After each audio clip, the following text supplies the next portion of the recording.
hello again. This is your show host, Maxine Phillips, the Levelist Woman. I am the owner and CEO and founder of Levelist Career Development and Consulting. I welcome you this evening. If you have someone that you'd like to have join us, please reach out and have them to chime in right now. Tell them to go to levelistco.com on Facebook, or they can go to my YouTube channel on the Levelist Co underscore Maxine Phillips.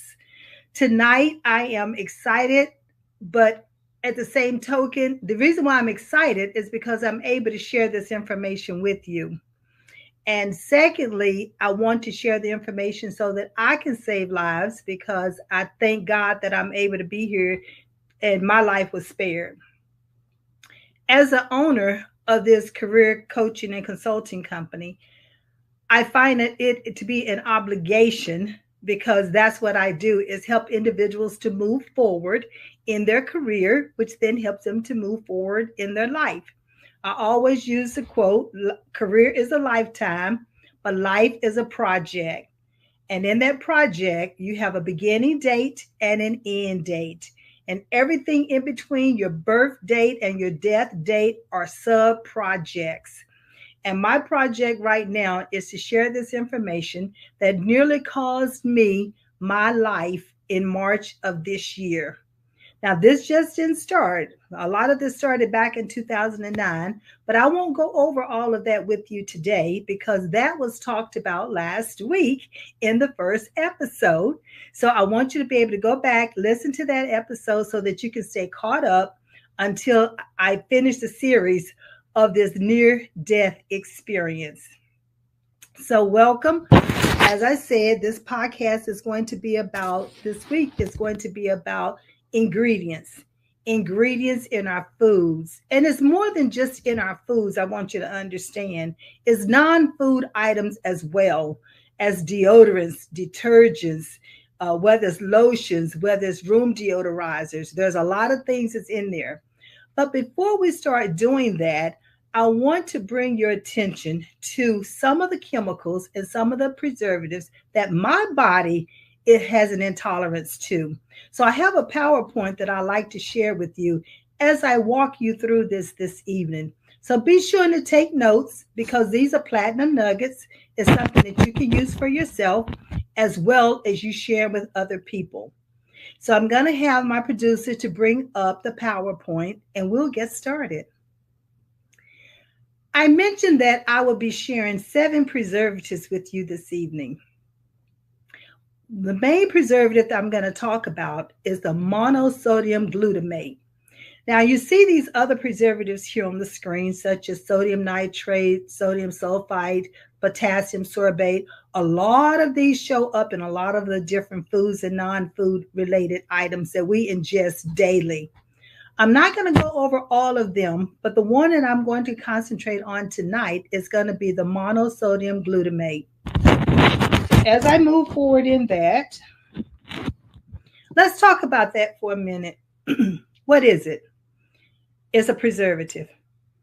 As I mentioned last week, there are about 56 items that's related to the monosodium glutamate. Now, I've listed a few of them here. For the reason is because, again, my body cannot tolerate it. And whenever I ingest any of these items or any of these ingredients, my blood pressure goes sky high. I'm talking about 180 over 110. I'm almost in stroke zone. And prior to all of this, that I had this episode in March of this year, many times my blood pressure would even exceed 200 mark. So you know I'm in stroke zone at that point. But what I want to share with you is that when my blood pressure did go up that high, it automatically triggered my heart to go into an irregular heartbeat. Now, I've had these conversations with my doctor before, and they don't necessarily believe me. But remember, I always say, know your body better than your doctor. I'm not saying don't go to the doctor, and I do not profess to be a doctor. I'm not even in the medical field. I'm a career coach. I love helping people excel in life, especially the professionals and our young professionals. But even though the medical professionals could not really determine what my illness was, I was able to do that by journaling my food intake. These are some of the items that definitely, when I ingest, my body totally rejects them and I go into that irregular heartbeat. I had this to happen to me March of this year, and it was so severe that I nearly died. I couldn't breathe. I couldn't walk. I was wheezing. I couldn't talk. I couldn't climb the stairs. I couldn't even walk 10 steps in front of, or even take 10 steps, shall I say.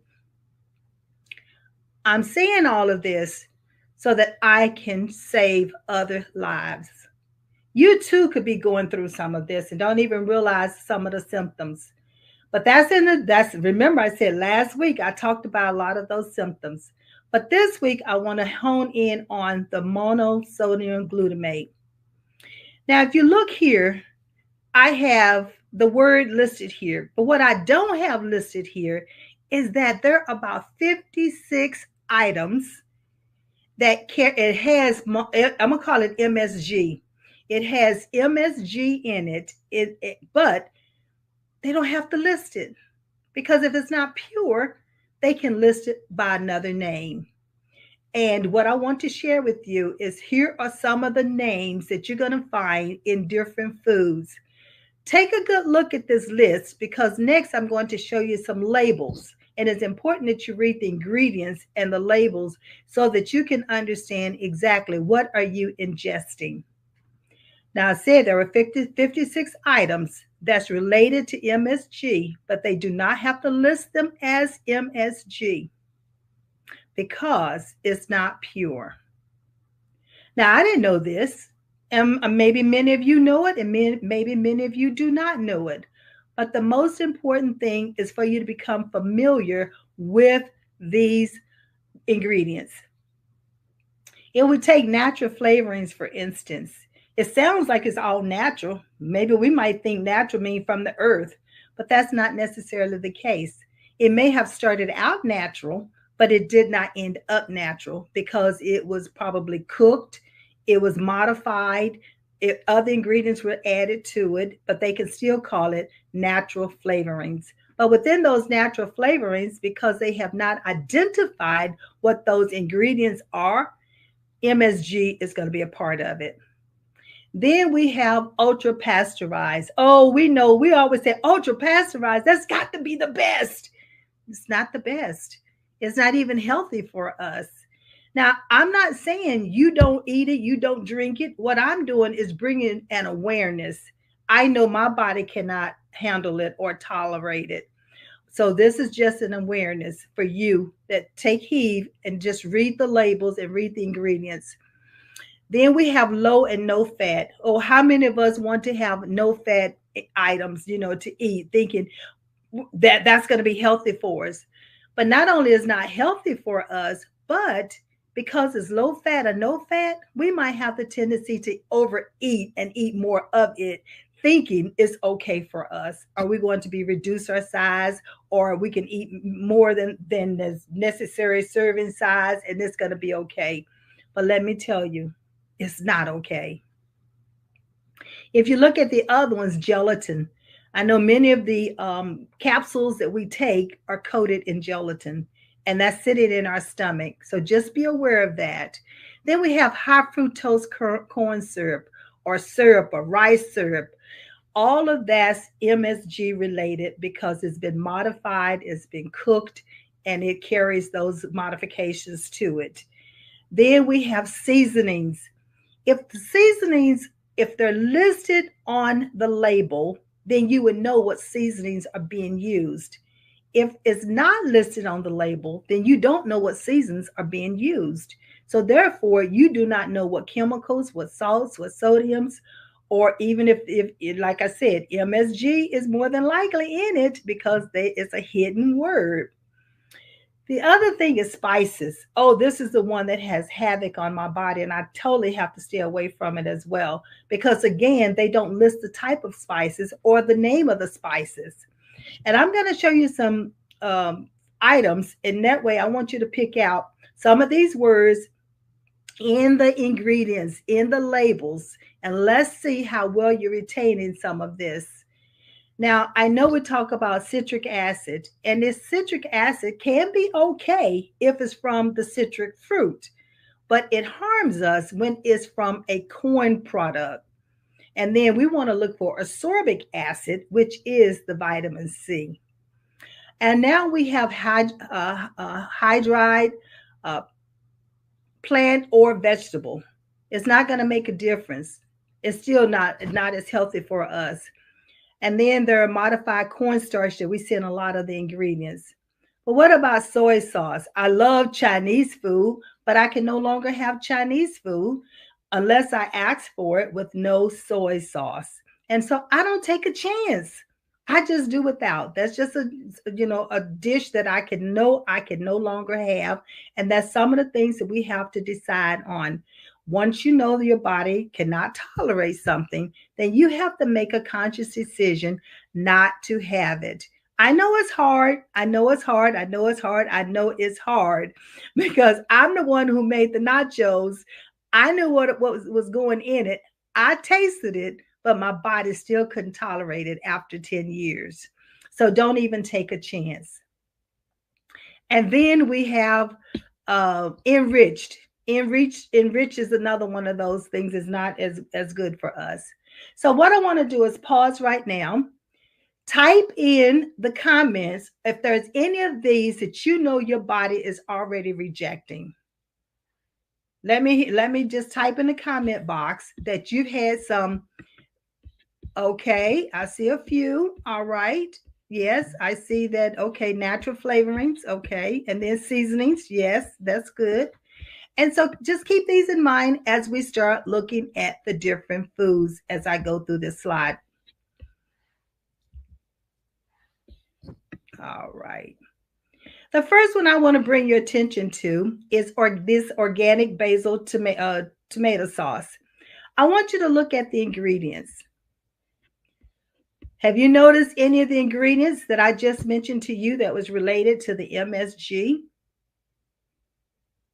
Take a moment.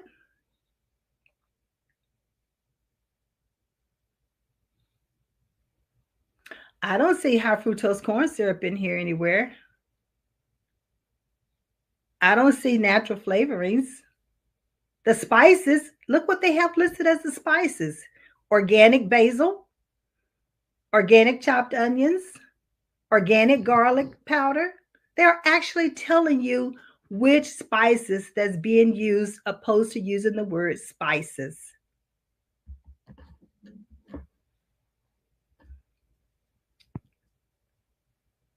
All right. Now I want you to take a look at the Miracle Whip. What ingredients are you noticing here of some of the MSG items that's related to MSG? Who can type in what you're noticing? Let me give you a minute, just a minute, to take a look at the ingredients for the Miracle Whip. And think about, though, that list of the MSG items that I talked about earlier. And tell me which ones that you are noticing. Okay, come on in. They're coming in. They're coming in.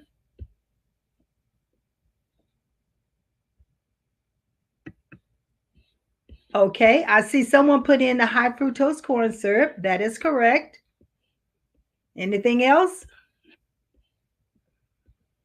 Something that said modified cornstarch. No, I didn't even mention it, but yes, you're right. That is so true. That is one of the things that could very well be MSG related. Okay.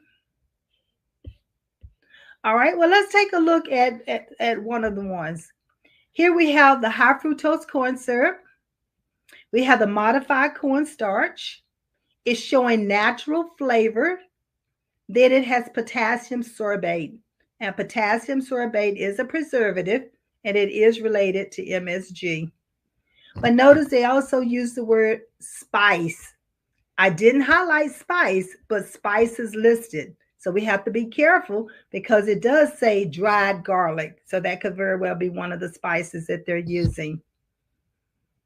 How many of you guessed at all of these? It was like 4 or 5 of them. If you guessed at 4, put 4 in the comment box. If you got one of them right, put 1 in the comment box.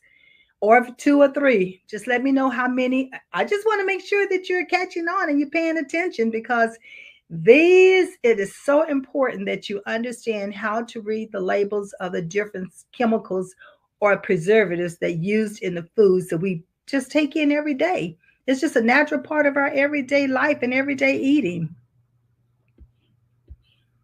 All right, I'm going to go through the other thing I want to bring your attention to while I'm on this screen here is the way the ingredients or the way the preservatives or the way the chemicals are listed. The first, it starts out with the first name, that means that has the majority of the that particular ingredient in the food.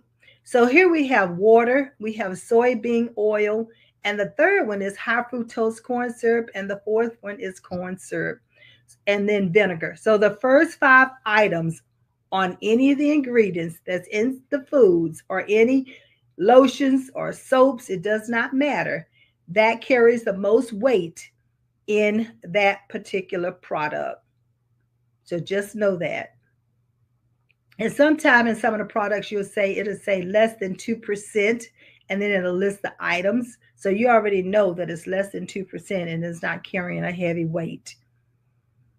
So that's Miracle Whip. Great job, everybody. You're doing a lot. You're doing some great. Okay, you're paying attention. I like that. I like that. And look at this big smile that I have now. I couldn't smile 2 or 3 months ago. All right, so let's go to the next one. Now here we have almond butter and peanut butter. I know a lot of you like peanut butter. I used to like peanut butter. It doesn't work for my blood type, so I no longer eat peanut butter. But instead, I modified it, and now I have almond butter. But I want you to notice the ingredients. How many ingredients is actually in the almond butter? Who can tell me the ingredients is in the almond butter?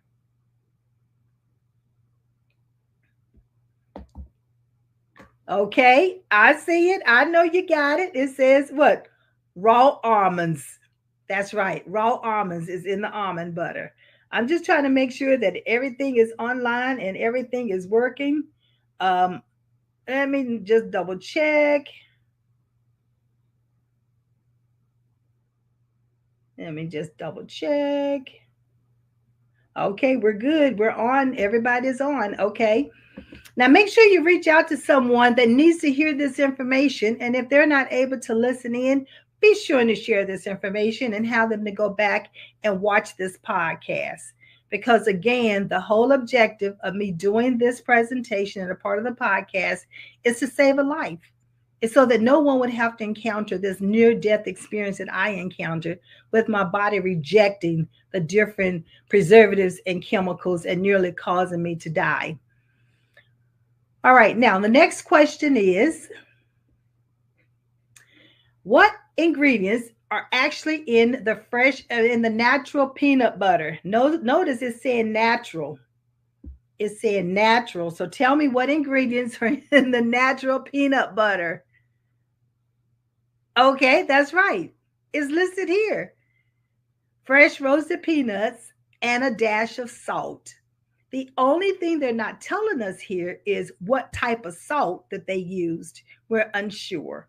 So that would be the only thing that's in question here when it says natural in this case, because it's telling us fresh roasted peanuts. It just did not tell us the type of salt that's being used. So you have to be cautious of that to make sure that your body is not going to reject the particular salt or the sodium in which they're putting in this particular brand of peanut butter. I'm not saying don't purchase any brands of any information that I'm using tonight. These are just for illustration and demonstrations only. So let's see. Okay, yeah, okay, I see. Yeah, I'm not trying to trick you, but yeah, you got it. You got it right. Okay, so what about the ketchup? Look at the ketchup. And I have 2 types of ketchup here. I have the Heinz regular, and then I have the Aldi's organic. Look at both of them and compare. Let's do a comparison right here. So as you can see with the Heinz, the regular, it has concentrated from red, ripe tomatoes, which is good. Then we have distilled vinegar, still good. But next, within the 5 ingredients that carries a heavy weight, the heaviest weight, we have high fructose corn syrup, and then we have corn syrup, we have salt, and we have a spice. And look at the end, it says what? Natural flavoring. Natural flavoring. All right. So I guess that is correct. Natural flavorings are one of those items that I just talked about that's in the MSG family that they did not have to tell us it was MSG because it was not pure. And then the high fructose corn syrup was another one. And then the spice is the same thing. But I want you to notice the difference when you look at the organic brand. The organic brand is telling you what? It's organic tomatoes, even though it's concentrated, but it's still organic tomatoes. Then they have water. They have organic tomato paste. They have organic sugar. They have organic distilled vinegar. If you notice, everything is saying organic, not only organic distilled vinegar, but I also talk about salt. There's that word, less than 2%. The less than 2%. Now they go on to tell you what's less than 2%. And they're also mentioning that is organic onion powder and organic spices. Now they use the word spices, but they're letting you know that it's organic spices and they're not just spices that may have been modified. Although we don't know all of the spices except for the few that they did list and under that up to 5 that we talked about that carries the most weight when you're looking at how the ingredients in a particular food. So these are just ketchups. But I want you to, if you can, grab something that's already in your kitchen, that's in your cabinet or in your cabinet, or that's right there on your countertop, and take a look at those ingredients. And perhaps you've looked at them for the first time. Because I know sometimes we have the different spices that's in our spice rack. But if we turn around the back of it and look at the ingredients, you might see that it might say thyme, but it could have a salt associated with it. It might say oregano, but it could have something else mixed in it. And we have never even looked at it. I know I didn't used to until my body came to the point that it became intolerant to a lot of the different ingredients. So I had and forced myself to start reading labels. Now, this is something that I must do every single day. Every time I purchase something, every time I'm cooking, whenever I get ready to eat, I have to literally go through my checklist in my mind, what the ingredients are that I am about to ingest to see or to make sure that I do not have another one of those reactions, because my heart literally almost stopped. As simple as that, because it was just beating too fast and it couldn't keep up with the blood flow because my blood pressure was entirely too high. It's not worth the risk. And I know a lot of individuals say, oh, I only cooked a little bit of this, I'll put a little bit of that in it.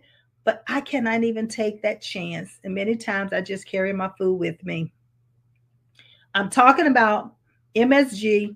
I'm talking about the 56, there's over 56 items that's related to MSG. There's no way that I can go over all 56 of them. But I do have a white paper that I've written. I'd be willing to share it. And so I think that if you just read the ingredients and read the labels each time, you will start becoming familiar with what your body can accept and what your body cannot accept. And the other thing about when you eat good, it makes you feel good. And so if you're working in a career, your life is good, you're enjoying your family, you're able to do things. But if you're not feeling well, and you don't even realize it's something that you've eaten, because you might not get a headache to 2 or 3 days later. You might not have a reaction to 72 hours later. I'm at the point that my body is zero tolerance, so I have a reaction within 15 minutes. And many times as soon as I eat it, my body starts reacting, so I'll know that is something that my body is going to reject, and it's going to cause me a major medical problem. So for that reason, I have to steer away from it. And so I highlighted what those ingredients were when it came to the ketchup versus organic versus regular ketchup.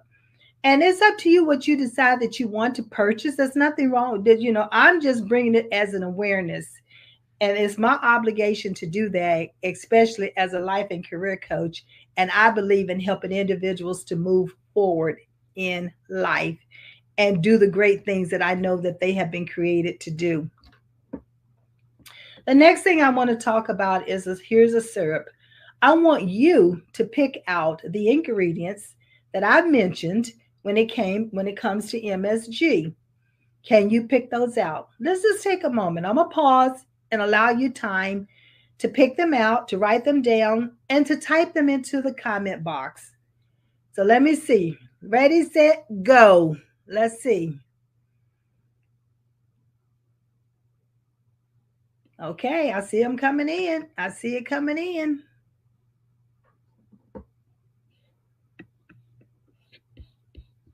Come on, I see them coming in.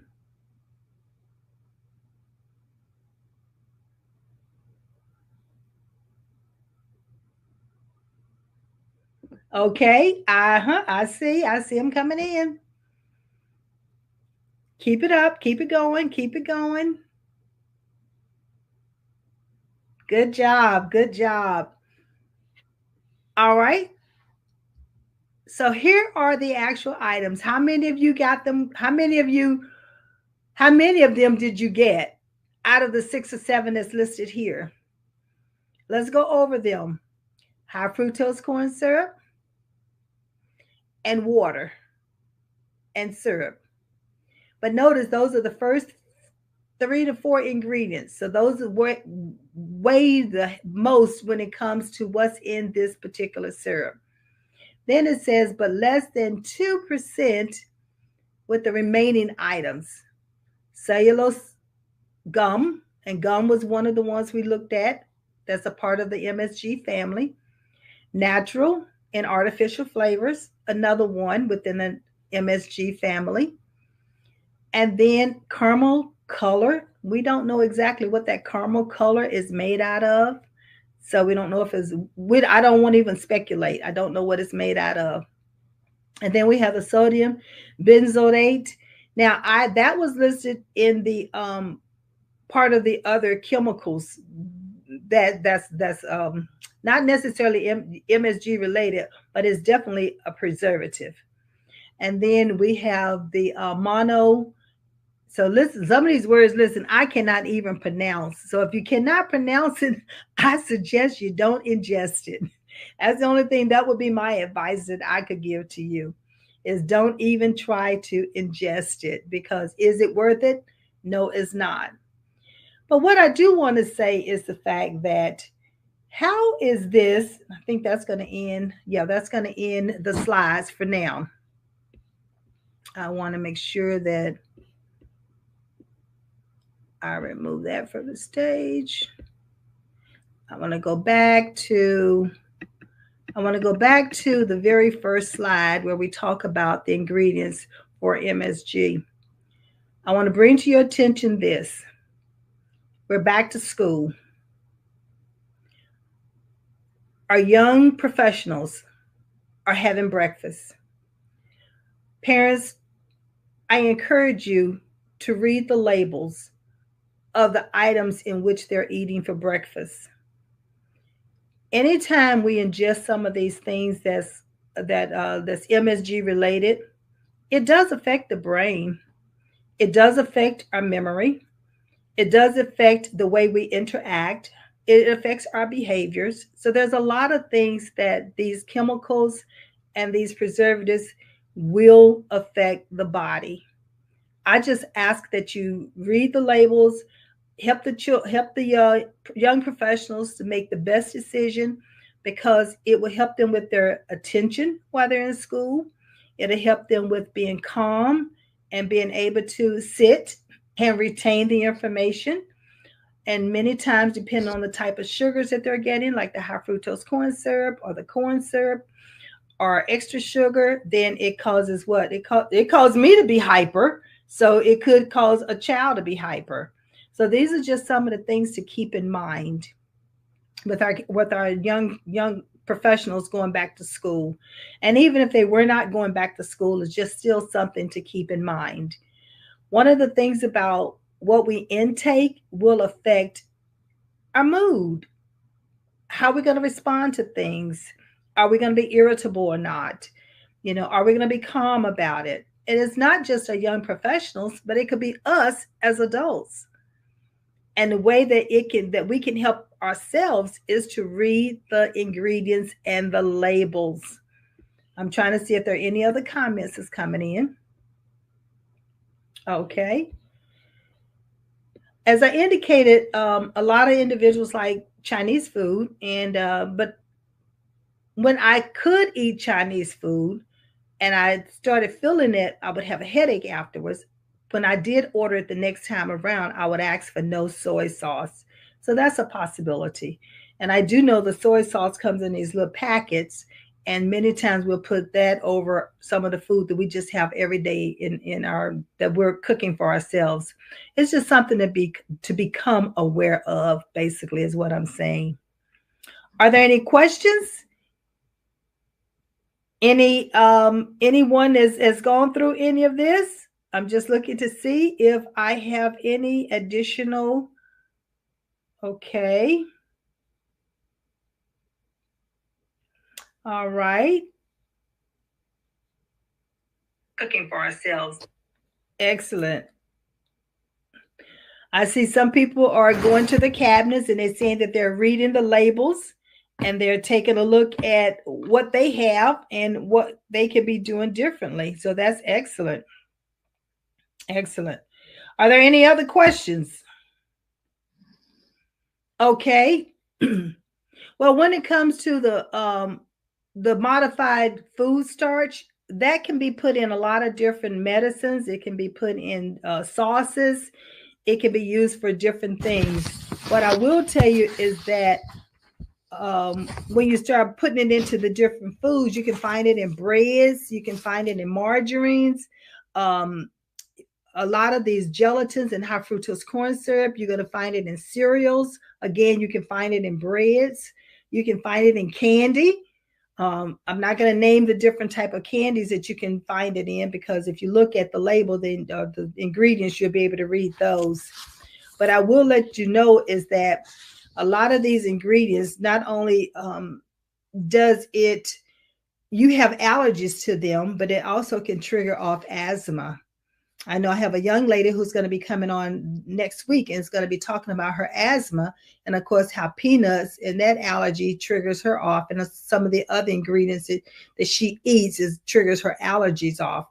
And how is she coping with it, and how is she modifying her diet in order for it to work for her? Now, there's also things called sulfates and sulfites that we can talk about later on.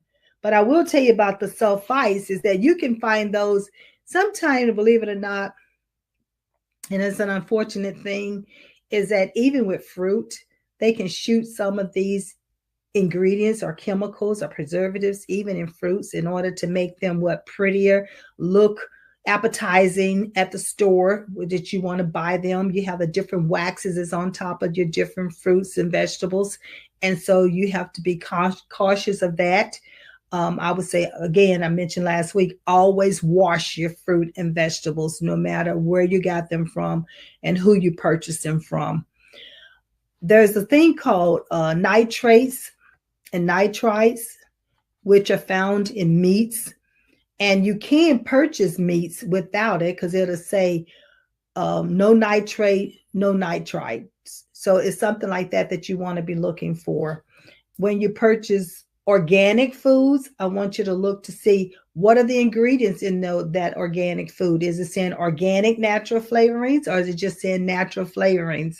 If it's saying natural flavorings, that means it's going to be MSG related. If it's organic natural flavorings, that means that it has not been modified, because we know organic mean that they had to go through a rigorous process in order for them to get the organic label on it.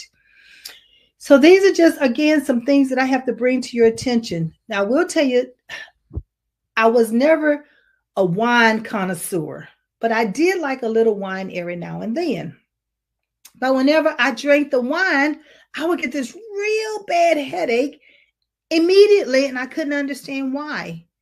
Well, after I started keeping my food diary, I found out that I'm allergic, no tolerance level for sulfites. And what do we find in wines? Sulfites. That's right. So it could be that when you feel like you're getting this headache from something you've ingested, take a look at the ingredients. Always look at the ingredients. Okay, Reverend Hollins, I see he said, thank you for sharing this information. I trust it has been beneficial. I trust that I've helped you to be able to turn that jar around, turn that package around, and see what the actual ingredients are that you're about to ingest. One of the things that I had to learn after I found out the intolerance that I have with these chemicals and with these preservatives, how do I shop in the stores? What's the best way when you go into a grocery store to shop? What I learned is on the what they call peripheral edge of that. That's where your healthier items are going to be. That's where your fruits and your vegetables, that's where your meats, your milks, your produce, your eggs, all of that is on the exterior. The interior is where you find your packaged products. Those packaged products is where you have to look, not every, but I would say, let me back up. The packaged products, you definitely want to make sure you look at the ingredients.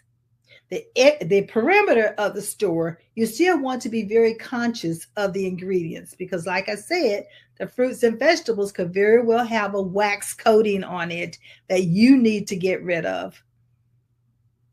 And then you have your regular vegetables and you have your organic vegetables. I'm going to choose the organic each time. And I know we talk about how expensive organic can be. But what I will tell you, until I had this episode, this near-death episode, for these last 10 years, after understanding that I had this intolerance to preservatives and I steered away from them, I barely met my copay for my insurance every year for the last 10 years. Now, I guarantee you I will be exceeding the copay this year because I've had to have so many tests. I've had to go to the doctor so many times. I've had to undergo have a lot of different procedures. I've had to have medication revamped. I'm taking more medication in order to get the body back in alignment. So preservatives have a havoc on our system, and it causes so many illnesses. MSG, I have an entire page of all the illnesses that MSG is related that causes. Diabetes is one of them. Lupus was one of them. It can even cause cancer. So there's so many different things that happens. I know last week someone asked me about what information would I say about cancer when it comes to preservatives. We already know that if a body is not alkaline, then cancer loves us. It loves to do well in a body that's not alkaline, but it's very difficult for cancer to survive in an alkaline body. So it's best for us to try to keep our body alkaline. I'm not a doctor. I can't tell you how to keep your body alkaline. I will tell you some of the things that I try to do to help me, but I would say ask your doctor, ask a nutritionist, and make sure that you're following protocol because many of us, we're on different medications and we have to make sure that we can take some of the things. If I suggest to you, always check with your doctor first and let them know that you're getting ready to try something different and something new to make sure it's in agreement with your body and it's in agreement with your medication. Thoughts about alkaline water. I think alkaline water is good, but anything in excessive is not healthy for the body. So you have to do things in moderation because you must keep the body at a pH balance. And so if you drink alkaline water and you're not taking in any other things, that means that your body could be over alkaline and now it's out of whack. Your pH balance is off. So just read and just talk to your doctor, talk to your nutritionist about how much alkaline water should your body, because it tells us to drink at least half our body weight in water. And what does that look like for you? It's going to depend on how much you weigh. And then if you run that by your doctor and see, is this going to be okay? And maybe they can do a pH balance test on you to make sure that your body is within a balance, because it's important that you keep your body balanced when it comes to your nutrition, your health, your vitamins, your enzymes, all of that must be within a balance. And you must keep plenty of water in your body, because even if dehydrated, it can still affect your heart. It can affect every organ in your body. And you want to keep the blood, the blood is supposed to be thin. It's not supposed to be thick. So when you don't drink enough water, the blood becomes very thick. And when you start eating too many carbs and your blood sugars go up super high, the blood thickens. And the last thing you want to do is have the blood thick like syrup. You don't want that. That way we're gonna be in trouble. And anytime your blood glucose goes up to over 200, you definitely want to get that down. You definitely want to make sure you're talking to a doctor and see what needs to be done. I was on medication when I was diagnosed first as a type 2 diabetic, but I had to come off the medications because it was making me worse. And I told my doctor, work with me on this. Give me a chance to get my body adjusted. I would do it through my eating and through exercises first. If I cannot manage it that way, then I'll be willing to take your medication. It took me about 6 months, but I finally got my body where I was at a 11.0, I think, my A1C. I started coming down to a 9, to an 8, to a 7, and I range somewhere between a 6.4 and a 6.7 right now. I've never hit the 6.0 mark. I've never hit the 5.4 mark, but I'm under the 6.4, which is pre-diabetic. And so if it ranges between a 6.4 to a 6.8, and I've been maintaining that for the last 10 years, I think that's pretty good, don't you think? Would you say? Yeah, okay, I'm in agreement with you. Yes. Mark. Maxine, just really quick, I have a quick question for you because, when you're ready to go to school, a lot of kids are getting ready to go to school and everything. So I know that one of my brother's girlfriend's daughter is diabetic. She's been on insulin for a lot of her life, and she is now a college graduate, actually teaching in the school system. But we know that a lot of times the schools don't always do a great job in terms of nutrition, and of course, it's hot in summer right now. We are going to hit the holiday season, so I just wondered any advice that you had for folks that are wanting to make sure that their kids are eating healthy, because we want the adults to eat healthy, we want the kids to eat healthy as well. So I just wondered if you had any advice in terms of making sure that they are being safe and maybe not getting some of these bad foods in their diet as well. Okay, I got some of that, but just ask a question directly because it was a lot of it I missed. So what No, I was asking, do you have any suggestions you have for kids and the parents that are having their kids, the food is being provided by another institution, namely the cafeteria? Right, the food is being provided by the schools itself, or they going for free breakfast, or they getting modified lunches and so forth. The only thing we can do is try to teach our children at home how to make what I want to say, the food choices. Although the schools are providing foods, and from what I can read, the schools are trying to modify even the offerings to the children so that the children can then select if they select pasta over an apple, or are they going to get chips over cookies, are they going to get milk over juice? So what we can do is help our children understand how they can modify and still eat well, but not necessarily. I can't say that those foods are not going to have preservatives in them. That's something that I cannot say because I'm not in the school system in order to look at the labels. But if we help our children at home to understand how to make those food choices when we're not with them, Then it'll help them to make those food choices when they're in school.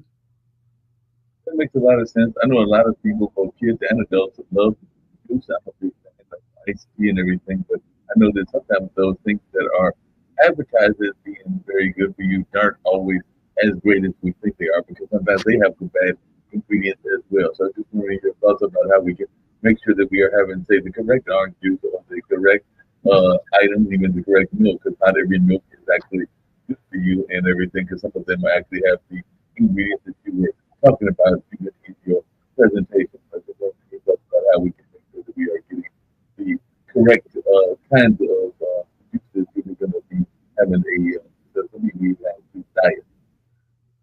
Okay, I think I heard a little bit of what you said, and in making those food choices, I think I heard you use the word orange juice. And orange juice, if you read the labels of orange juice, it has a lot of sugar in it. Fortified, ultra pasteurized, all of that means is MSG related.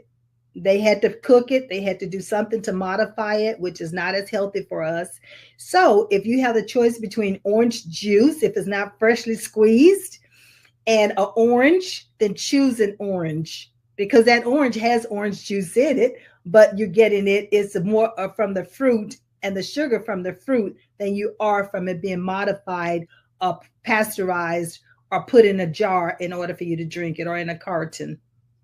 But again, you have to help your children to understand the difference. If they have these choices, these are the choices they want to make. Now, when it comes to milk, milk has what vitamin D in it. Is sometimes it's pasteurized because they cook milk. One of the things that I would say is we have to be careful about low fat milk or something like that because if it came from the actual animal, that means it didn't come out with low fat, which means they had to modify it in order to extract the fat out of it. And so that low fat you have to be careful about, or skim you have to be careful about, because how did it become skim milk? That meaning they had to modify it. So that's just something to be aware of. Um, and a lot of times we're afraid to use whole milk because we say it has a lot of fat in it. But the body needs fat. It needs a good fat. It doesn't need the fat from bacon or something like that, but it could use the good fat from yogurt, from avocados, from salmon, from a fish, and even from some of the whole milk. If they don't put a lot of these other ingredients, like it's modified with vitamin D, vitamin this, vitamin that, or extra vitamin D, because milk has vitamin D automatically in it. So we just have to be aware of those things. Did that help? That helps a lot because I know a lot of people are excited and are big fans of coconut milk. I know that I was never a big fan. I know some people love coconut milk and they say it is very healthy for you and all along those lines. I don't know if you got any thoughts about coconut milk because I know there are even some cultures that are big on coconut milk and everything. So that's a milk that maybe people need to consider as well. Yeah, I heard you say coconut milk, and that coconut milk, and they say coconut water, but it's the juice from the coconut. Put it like that. I know they call it almond milk. They have all of these different names that use the word milk. And at one time, the food and drug industry was about ready to ban some of that because it's not milk. Milk It's not from the animal. It's not from the cow. It's not from the goat. And so, but a lot of times we use the word milk at the tail end of that, but it doesn't mean that it's actually a milk. We have oat milk, almond milk, you have all those different milks. But again, read the label, look at the ingredients to see what's in that particular item that you're about to use, because we use it for cereal, we use it for coffee, we use it for tea, sometimes we use it to cook with. So you have to just look at the ingredients. That's the only thing I can keep on encourage you is to look at the ingredients, read your labels, and know what you're about to ingest and know how much of it you're about to ingest. So one point in time, we'll talk about food servings and stuff like that. But right now, my focal point is on reading the ingredients, reading the labels, because if it had havoc on my body, caused me to almost die and lose my life, it very well could happen to someone else And we definitely, with our children, in the growth stage, we don't want to stunt their growth because some of these chemicals can stunt their growth. It can affect their hormones.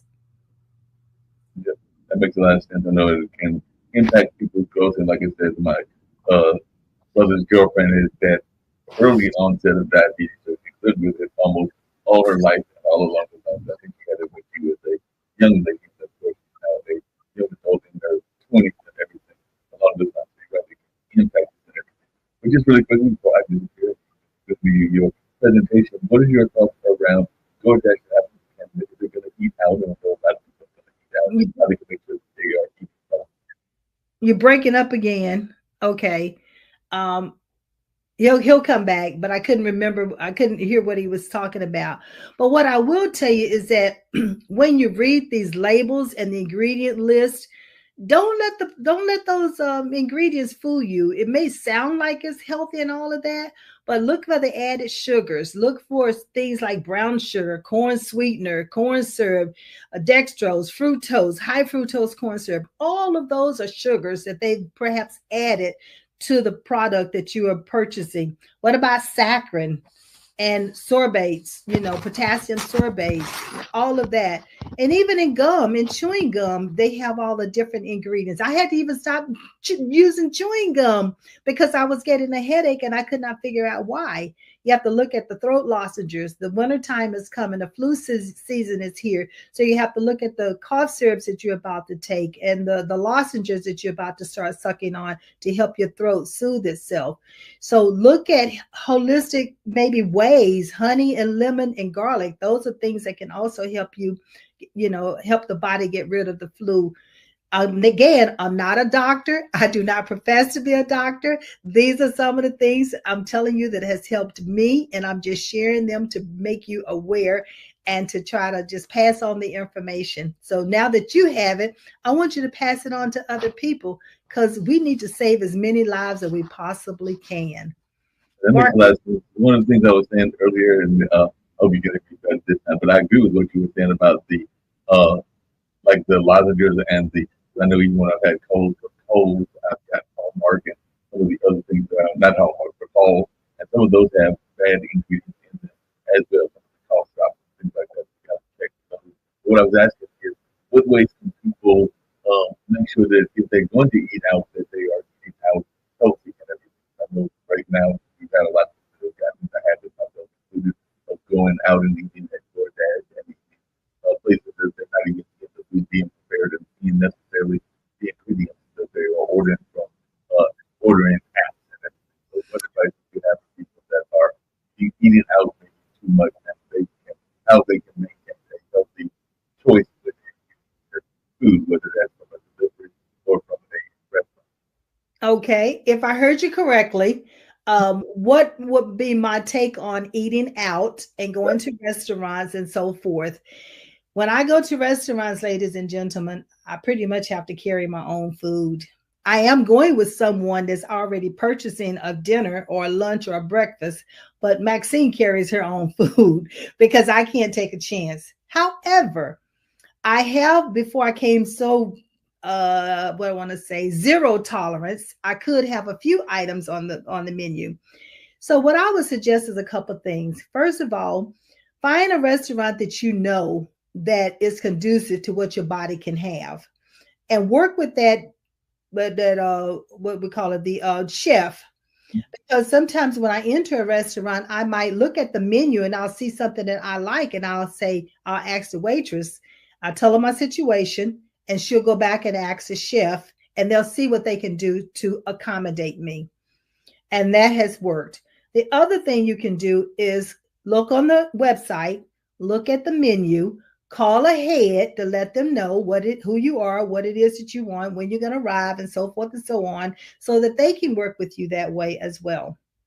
Now, when I'm going to a large function that I know that they're having um, 25 to 30, over 30 people that they're preparing a meal for, many times it's very difficult for them to prepare an individual meal unless I've notified them at least 3 to 4 weeks in advance. And in that case, they can usually modify and bring me something in which I can have. But in the event that I do go to an event that I have not worked with the catering staff ahead of time, then I carry my own food. There's nothing wrong with having your own food with you. And at restaurants, I pretty much have asked from time to time, I'll take a plate and an empty glass, because the person that's with me, like I said, they're purchasing a meal. And when I explain to the waiter or waitress, they understand. And so therefore, I don't have any problems. Listen, they will work with you if you just let them know what you're up against. Just really quickly, I was scrolling across the bottom because I know you have this very big event that is going to be coming on. So I didn't know if you wanted to mention that. You have that going up across the bottom of the boot camp. So I thought we were winding down. So I just wanted to know about the boot camp, because you have that. Mention that as well. Yes, yeah, I do. I was trying to figure out, Mark, how to remove the PowerPoint so I wouldn't be looking at that. There we go. Thank you. So yes, what I like to do is that there are times that, I say career is a lifetime, but life is a project. And there are times when you're trying to figure out, what do I need to be doing with my career? How do I need to be moving forward in my career? Because like I said, we help professionals transition to new careers, and they could be young professionals as well. And in order to transfer into these new careers, that means you need a resume. There have been a lot of job layoffs. There are a lot of companies coming to the area that need to hire you. But so go on and get your resume together and have it ready. So for that reason, I have put together a resume workshop that's going to be on August the 29th. It's running across the banner now. Take a picture of it, and I also will post it again afterwards so that you can register for it. It is a 4-week boot camp, but you only have 2 hours a week with me. And the other times you're working offline, doing the homework, and you're ready to come back to class with the homework prepared. By the end of those 4 weeks, you walk away with a resume that you can submit to a job opening.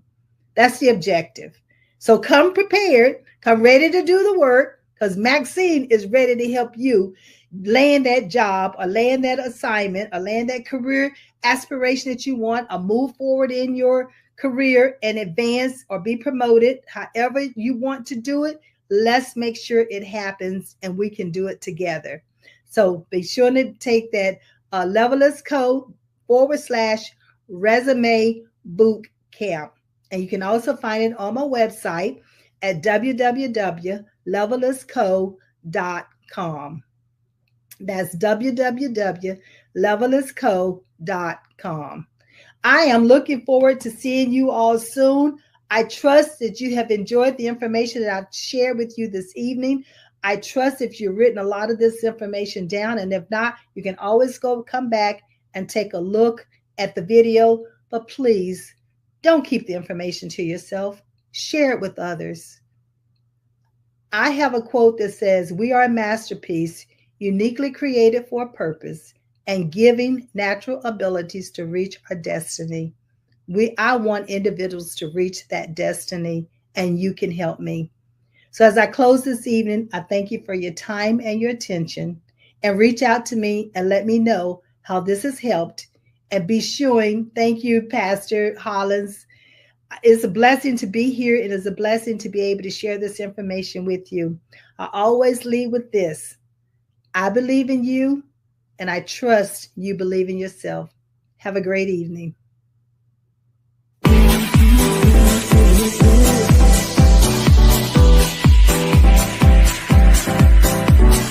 Telling me to dance, taking a chance.